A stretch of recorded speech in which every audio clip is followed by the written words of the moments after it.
Pagkatapos ng malaking baha, kinausap ng Diyos si Noe at ang kanyang mga anak upang magsimula ng bagong yugto sa kasaysayan ng sangkatauhan.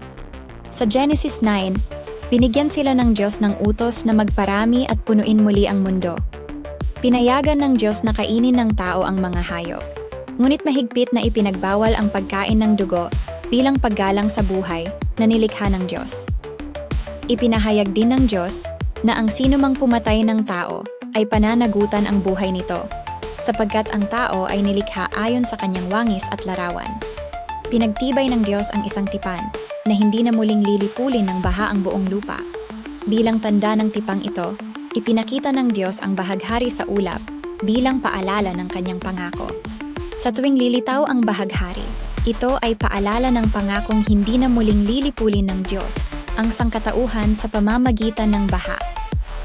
Sa huling bahagi ng kabanata, may kwento tungkol kay Noe at sa kanyang mga anak na nagbigay diin sa kahalagahan ng respeto, pagkakaisa, at biyaya sa kabila ng mga pagkukulang ng tao.